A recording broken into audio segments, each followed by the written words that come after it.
Good evening. Welcome back to Angel's Kitchen. And tonight we're going to be making a creamy potato soup. Here are some of the things you're going to need. We've got 2 bell peppers right back here, red and green. You can use any colors you want. And I've got a little serrano pepper. It's going to give us a little bit of heat, but not too much. We're going to need some vegetable broth. And then I've also got a chicken broth. These are homemade broths that I made the other day.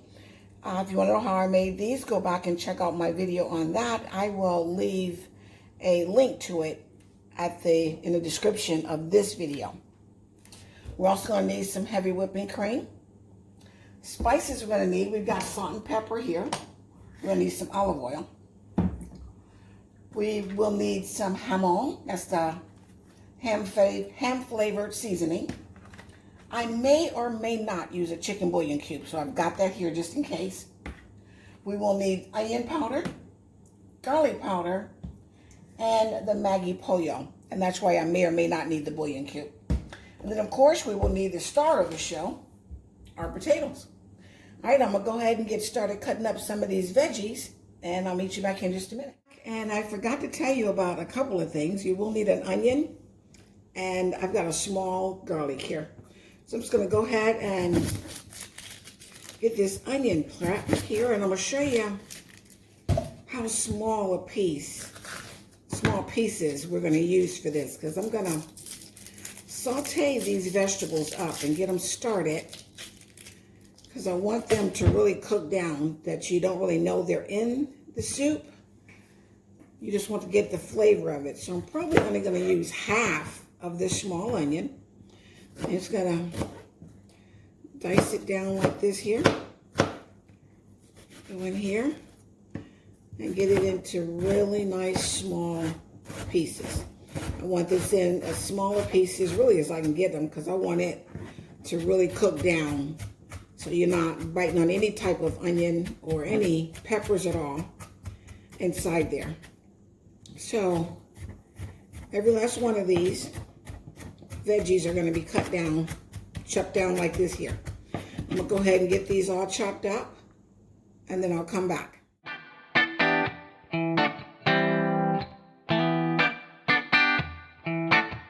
going to show you what I'm going to do here with this serrano just a moment, but also take a look at the veggies here. So I want you to see how they're almost mixed. And I'm going to saute these up and get them started, get them going first before I start the soup.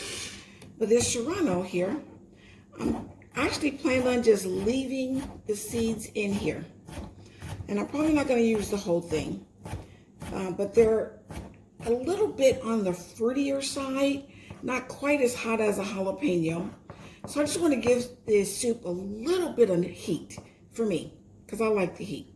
And I think I may just leave them just like this. I'm not even going to cut them down. It's going to leave them nice and cute, just like that there. And saute them up with the rest of it.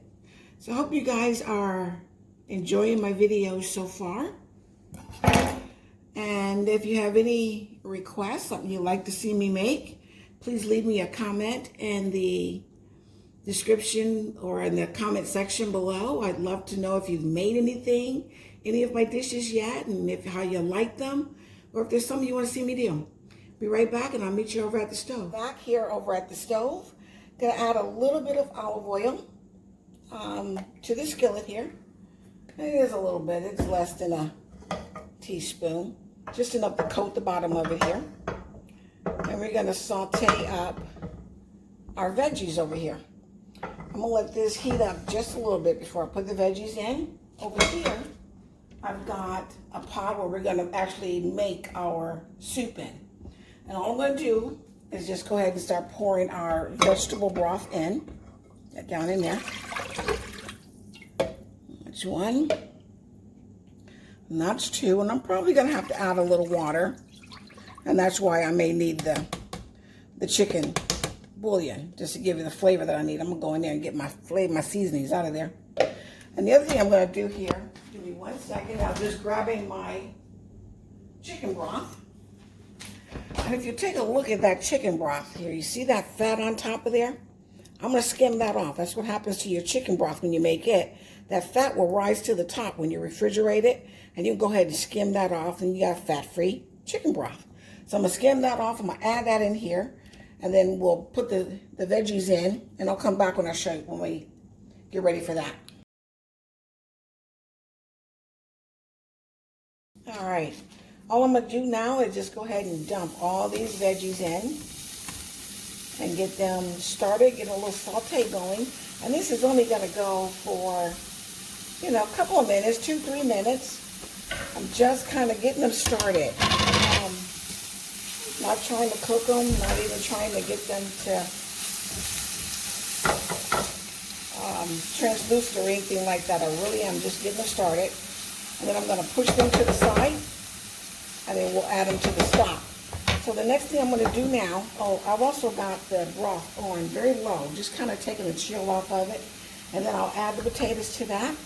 When I get ready to do that, I'll come back and show you the size of the potatoes. Here at the stove, I've got the potatoes all cut up here. And this is about the size. They're nice big chunks. I asked my daughter what size potatoes she likes in her potato soup, and she said big chunks, so that's what we're doing tonight. And I'm just going to lower them down into the broth here. I mean, the broth is just getting lukewarm. I don't want to put the potatoes in hot broth, but I didn't want to leave it cold either. So we're just going to go ahead and dump this all down in here, and then I'm going to add the sauteed veggies, and then I'm going to get this splash in here. I'm going to bring this up to a boil. Once it comes up to a boil, I'm going to lower it back down. But once it boils, that's when I'm going to taste it. Let's go ahead and get these veggies in here. That's when I'm going to go ahead and taste it at that point. And that's when I'll start adjusting the seasonings. So once we get this to a boil and it's ready for me to taste it, that's when I'll come back and we'll give it a taste, and then we'll figure out what kind of seasonings we want to use. And we are back. As you see, we've got boilage here, and so now is the time I want to go in and give it a taste. So this still got some cooking to do, but now is when I want to start flavoring it so I can see where I want to go with my flavors, because look at that. There's your juice right there.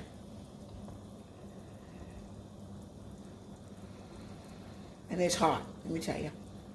I don't want to burn my mouth.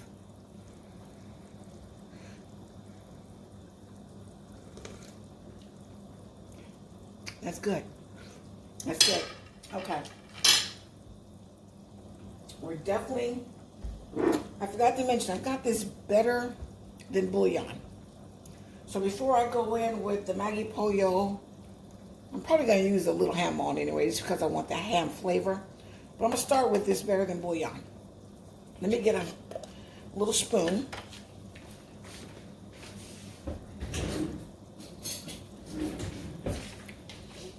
Let me do a nice little amount. You do have to be careful with this here because it is very concentrate and it does have salt. So that's what I'm going to start with it.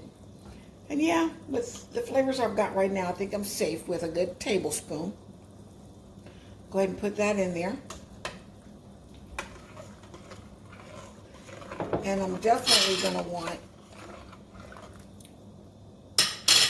some onion powder. Good little amount of it. Don't be scared of it. Definitely going to want some garlic powder. That's a very new one, so I'm going to get that one open. So, and I'll just keep thinking about what other flavors I might want. I mean, I may want to go in with some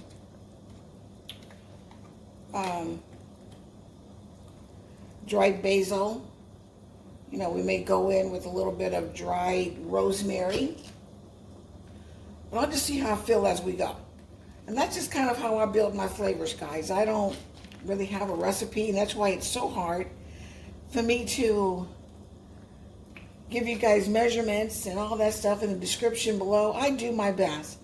But if you just kind of watch me and follow along, you'll see exactly what I'm doing. And then let me grab another clean spoon. I am going to taste that now with that better than bullion. And that's just what we keep doing. We just kind of keep going back and forth until we get the flavors we want. Now, what I'm looking for as far as doneness, we just want those potatoes to get fork tender. And then we'll go back and start thickening it up. And I'll show you how we're going to thicken it.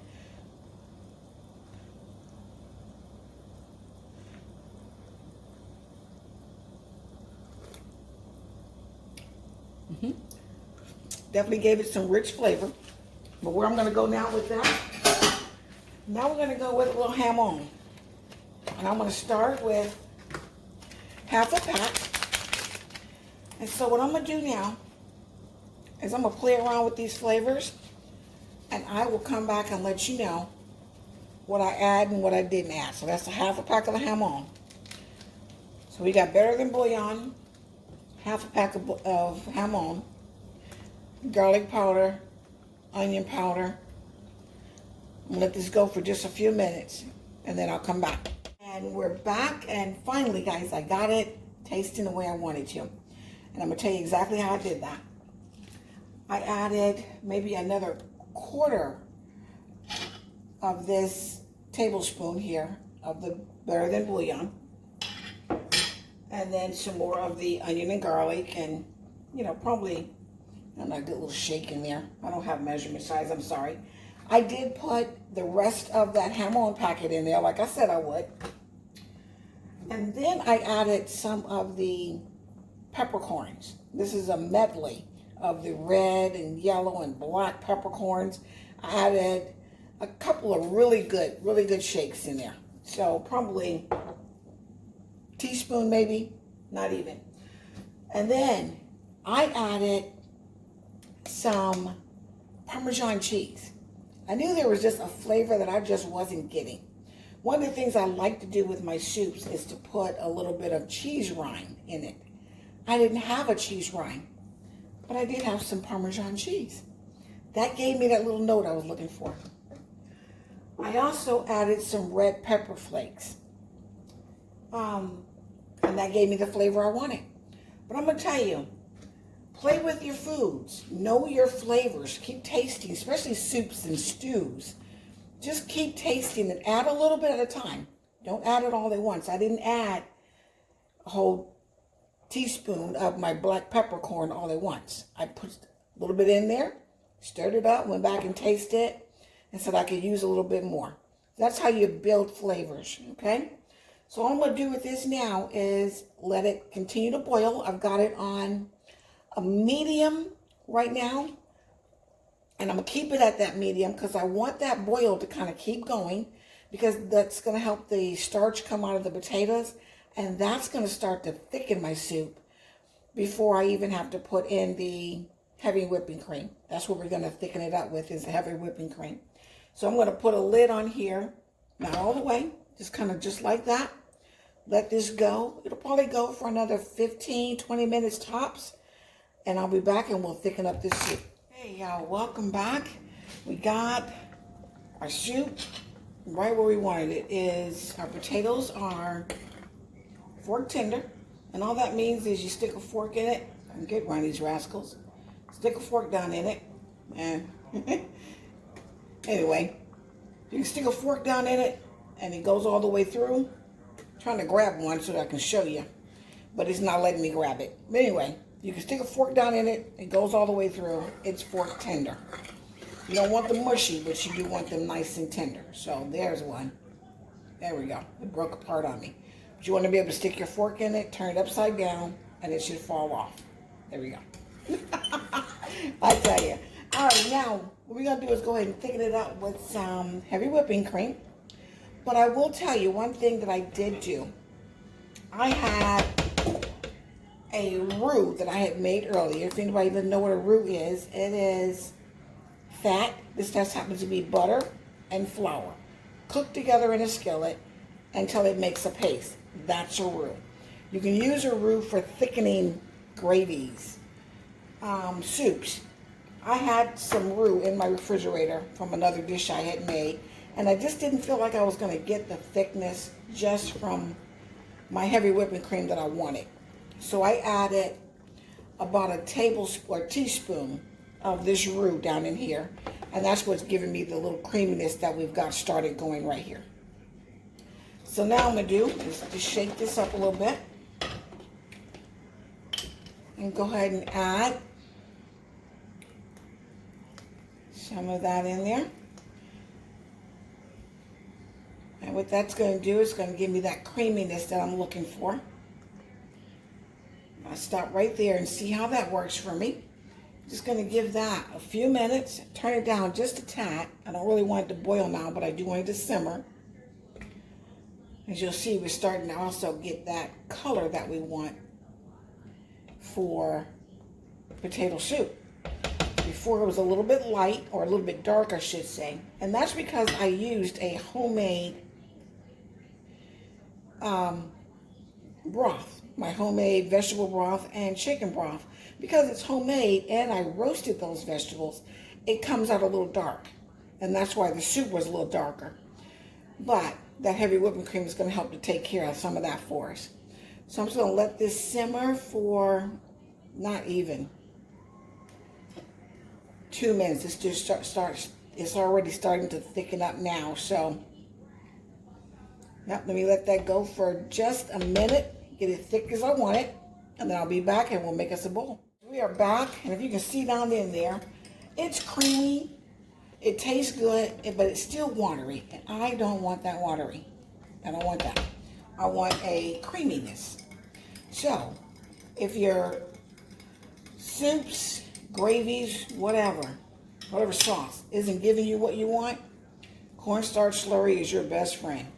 That is just what I have right here is a teaspoon of cornstarch and some cold water mixed together. Pour that into any rolling boil like we're doing here with our soup, and it will thicken up right before your eyes. And yeah, I'm going to go ahead and I'm going to use all of that. All that down in there.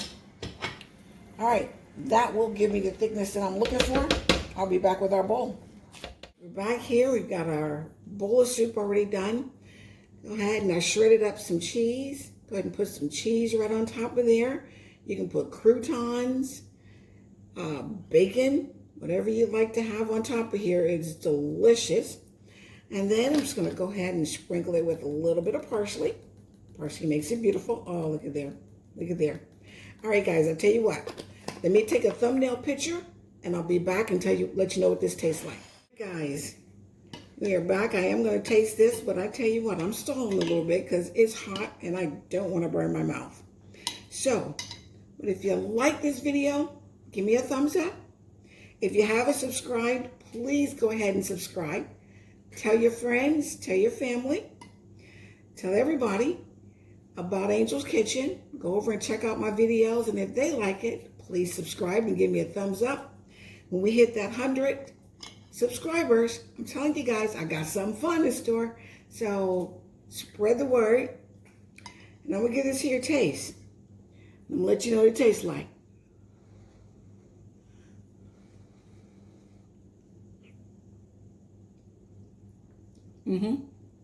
That's good.